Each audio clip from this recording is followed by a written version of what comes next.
Yes, people, you don't know. It's another beautiful Sunday. And it's another episode of the Last of the Real podcast. And from you hear the voice, you don't know who. Zane, here with the people's favorite. JRP. Yeah, man. And people, we are joined by the talented, the beautiful Kleeo, the singer, songwriter, and all-around musician herself. Kleeo, welcome to the Last podcast. Oh man, thank you so much for that introduction. Yeah, man, that's so cool. Don't know. Deserved, you know? Thank you. Wow, thank you. Now, before we jump into the latest happening, of what's going on in your music career, tell the people a little about Kleeo. Who is Kleeo? Well, who is Kleeo? Kleeo is a kind-hearted, hardworking individual. Kleeo is a person that believes in God and in peace, and love, again, kindness, because we could really use a lot more of that, and I try to ensure that I myself as an individual showcase a lot of that as I go around. So I believe heavily in that, and Kleeo loves music, Kleeo loves fun. Kleeo is just a really fun-loving, artistic being. Yeah, if I could phrase it the right way. Yeah, man. That sounds nice. Good. Like the sound of that. So you're saying you're trying to be the change you want to see in the world. Yeah. You know what I'm saying? Yeah, indeed. So, Kleeo, how long have you been doing music professionally? Well, I'd say that I've been doing music professionally from my single, the single that I was a part of, Baseline. I'd say that from that point on, I'd say I've been doing it professionally because that's when I released the track, I got an official right of a fresh official press thing going on. So I've been doing music long before that, but I'd say professionally when that was released. That was maybe like 2020 or so. Oh, right around the corner. Yeah, man. Yeah. 2 years ago, man. I just hit the ground running. You want to say that? Yeah, sure. Yeah, I mean, basically, you just hit the ground running. Like, you've been here a long time. Oh man, as I said, man, I've been writing and recording behind the scenes for many years before that. So I guess it's just your time. Yeah. Yeah. I noticed your music has international flavor to it. Was that like intentional, or you just gravitate more to that scene? I'd say I gravitated more actually. I never tried to sound as particular type of way. I just did what comes natural to me. Oh. So is that you like the international sound more, like the R&B sound more? I wouldn't say that I like it more in particular. I wouldn't say I like it more in particular because I like all kinds of music, all genre, Mm-hmm. But I guess when, it comes on to the production side, that's just my path. I'm not sure why. It just feels more, easier for me. Like, as I said, it comes naturally. Okay. And it just happened. Yeah. So you're not really like limited to in this box kind of. No, I wouldn't say that. Because, as I said, it's more so like an energy, and I guess that at some point in my career I can feel another energy, So I wouldn't say that. Okay. So basically, you say it's all about energy, right? Now, when someone listens to your track, you try to get them to a particular kind of energy. Oh yes, of course, definitely. I mean, like, if you're listening to my songs and based on what the song is about, basically what the song is about is like fun, loving, and joy. I'm expecting, you know, you to be in a fun, loving, and joy mood, or the song to help you to get into a fun, loving, or joyful mood. You know, I don't want to be making music that doesn't move people. So, you know, right? Definitely, I'd love that. So you want people to get up out of them seat and just start move. So you say that in a JRP, you know Zumba Kleeo? Yeah. Yeah. Yeah, Bassline is one of them perfect Zumba songs then. I think it's funny that you should say that, because Zumba, when Bassline just came out, Zumba licensed Bassline. For real? To use in their videos for a while. Nice. Yeah, it was a deal that we had, yeah. So what was that feeling like? It was nothing like I've ever felt before. You know, people like a superstar. I wouldn't know if it's a superstar feeling. It was more so a feeling of appreciation. Yeah. You know, to know that people see your vocals as something, to know people see what you're writing as something that they actually want to move to. You know, I have to really appreciate it. That's putting it modest, because you have to remember Zumba is worldwide, it's global. And when Zumba came out, it was a global phenomenon. So to actually have Bassline as part of Zumba, right? That means indirectly you were part of that global phenomenon. Yeah, man, that's putting it modestly. I mean, she can pop her color. What do you mean? I mean, I don't know if popping my color is my style. That is the equivalent of having your vocals on, like, say, a EA Sports game. FIFA. Yeah. That's equivalent. So with that accomplishment like that, right? Does this kind of give you a drive or inspire more to, you know, like put out more work or even go harder? Oh, definitely. You know, because it gives you this will, or it strengthens your will, because you realize, oh, I have an actual gift, and not only do I have it, but it's recognized, and it gives you this feeling like I have to do more, I have to put out more, I have to touch more people, you know, because I think that's what it's all about. I don't think we got our talents to like hide them under a bushel, you know. I think we got them to like showcase the world and try to bring the world together. So to know that, you know, it's a positive thing that can be used to bring people together, bring people in better energy together, happiness, movement, something like Zumba that has to do with wellness. I mean, come on. You know, that's the whole 9 yards. Definitely. So, like, initially, what was the inspiration behind taking up the mic? Well, my inspiration for taking up the mic came from when I was very young, actually. I felt as if when I sung my feelings, they came across better than when I speak them. As if I'm speaking to you now.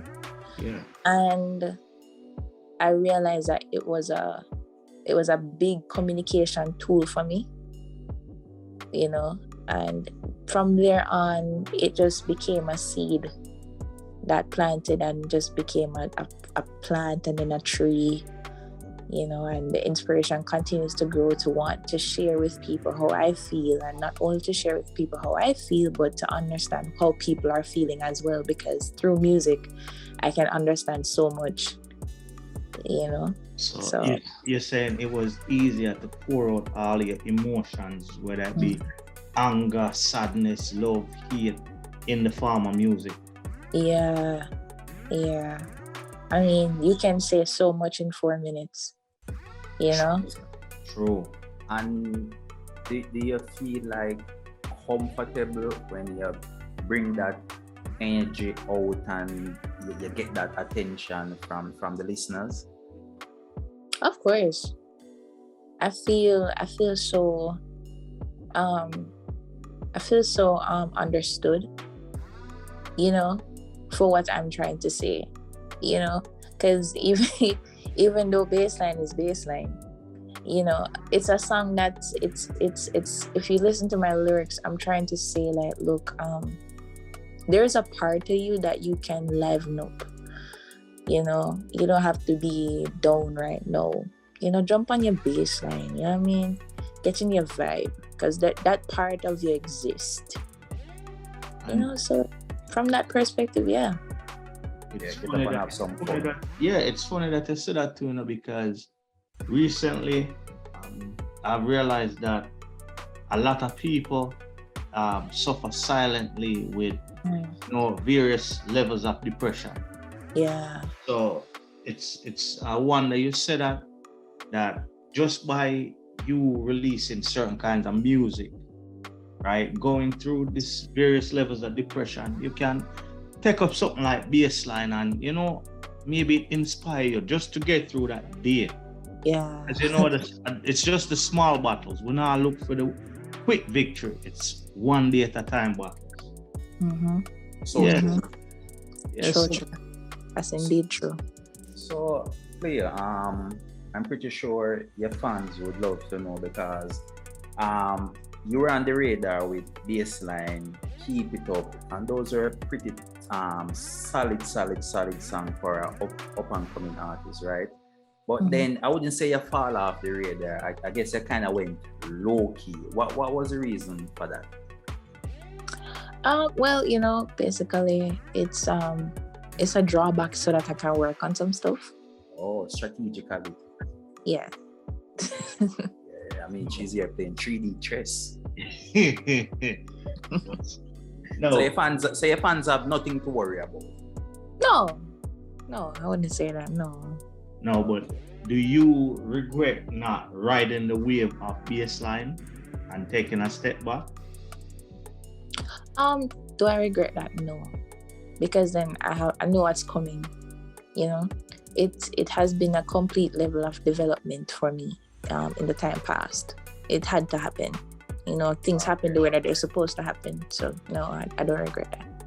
True. But Kleeo, when you really sit and like reflect on Baseline and Keep Up, right? You really look and say, yo, these are just more than solid songs. Even the visual for them are impressive. Like you really look and absorb that and say, yeah man, that make me go on good right here, so.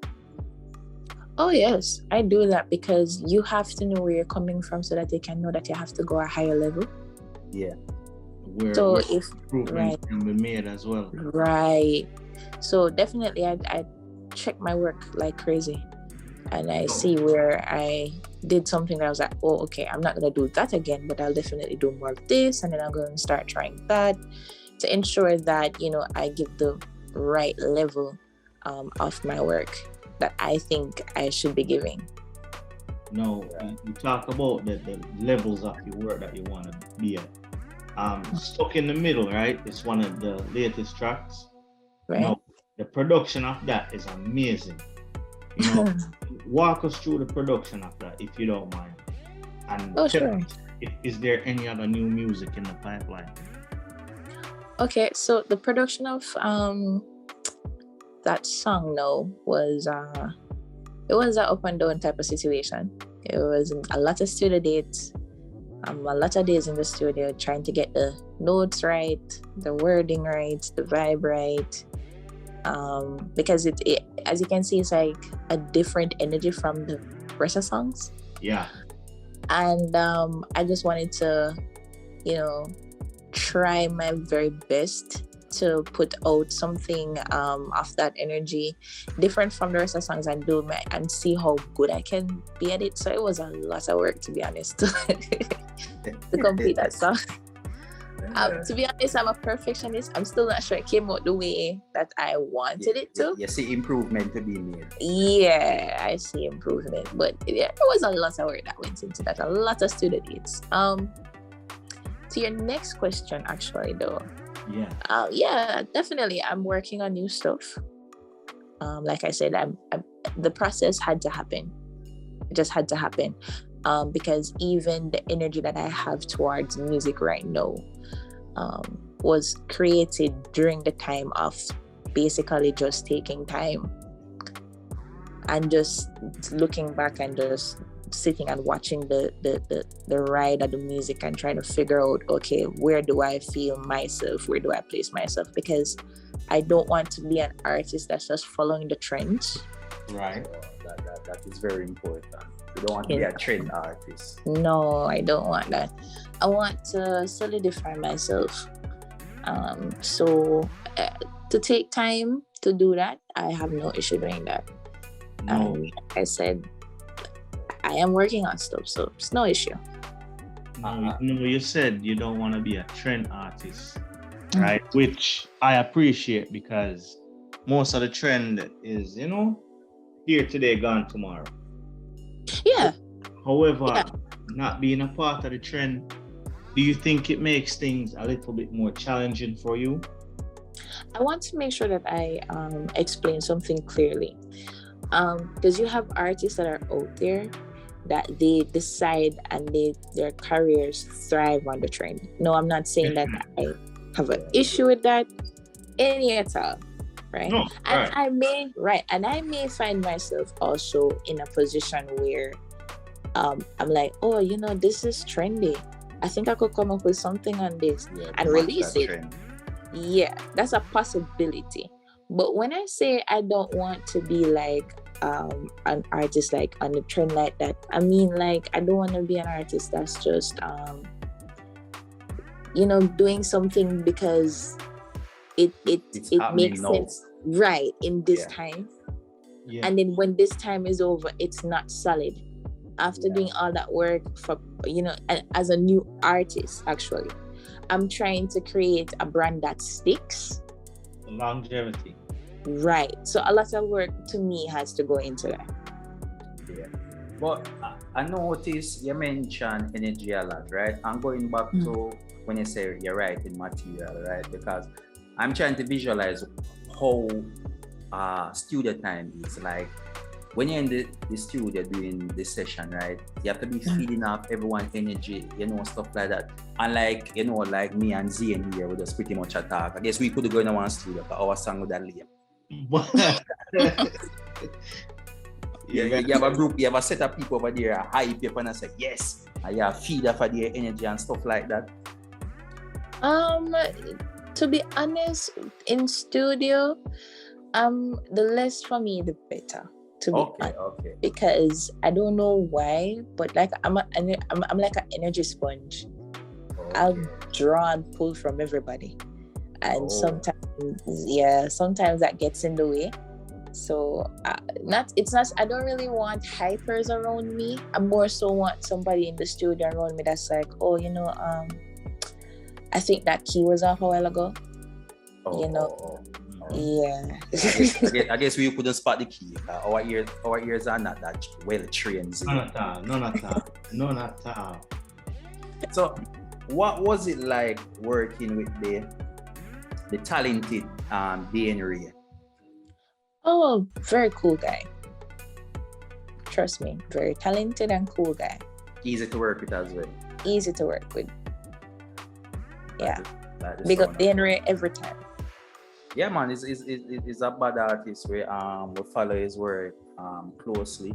He's one of the artists that is not talked about enough. True. Yeah, for real. And he's out there. And honestly, I feel like that's just so, not right. Because as I said, he's a very talented individual. The songs that he has been releasing recently, honestly, I enjoyed Grand Theft. And I think that he has a far way to go in the industry, and it's definitely his time. So I'm just waiting, like it's like any moment now. You know what I mean?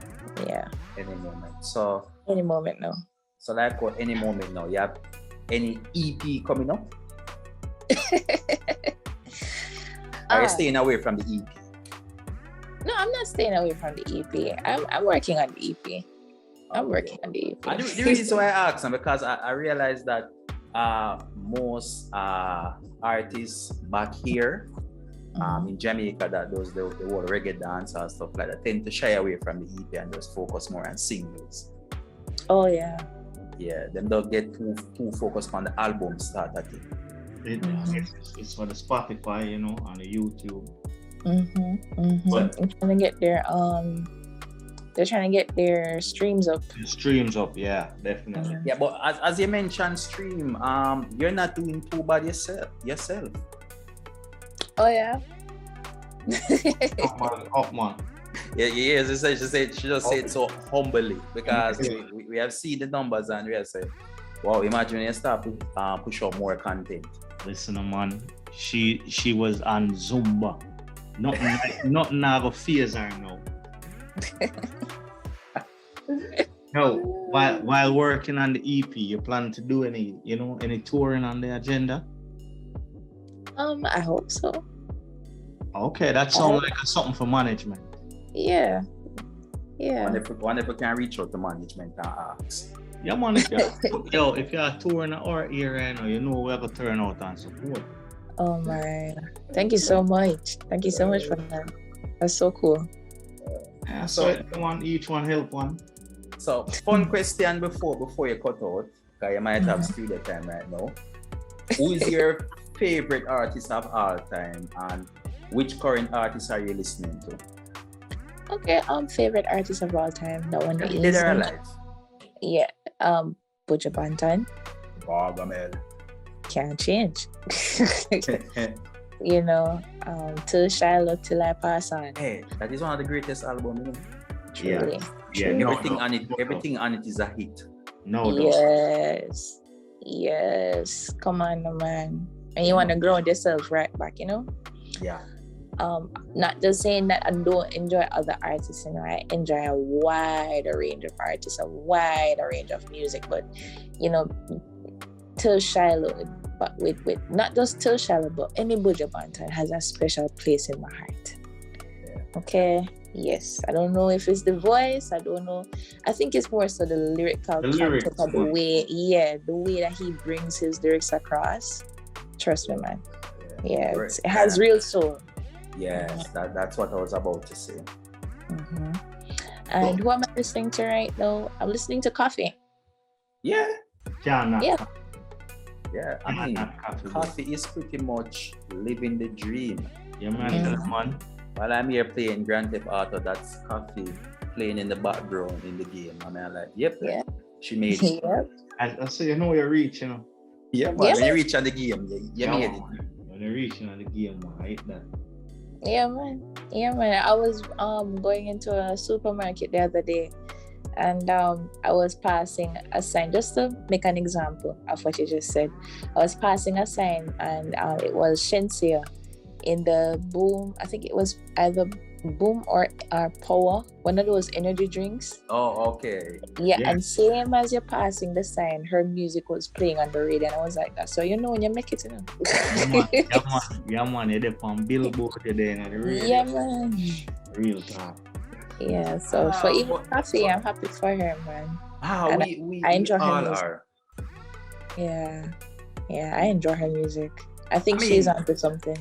One day Zian and I will be sitting here recording on a Sunday, and then we'll be here watching the Grammys, because we know that we will get nominated one day. Someone. And then we're going to jump up and cheer and say, yes, she was on our podcast. Oh, you mean? Oh, wow. Oh, man, I love you guys. Your vision is just impeccable. Thank you so much. JRP, and that the acceptance speech. Oh, gosh. Right. I guess she need us in the studio now, because you know, us in the studio, you're looking at hits and hits and hits and hits. Man. Let's say a word, man. But Kleeo, you don't know, it's a pleasure enough. Oh gosh, it's a pleasure, man. Pleasure is all mine too, brother. Thank you. I mean, we could just talk all night, right, Zane? She have the vibe there, you know? Yes. But she's a busy lady. Yeah, man. We'll see that, man. And we thank you again for blessing up the podcast and all the best with your career, and we're looking forward for great things. Okay, thank you so much.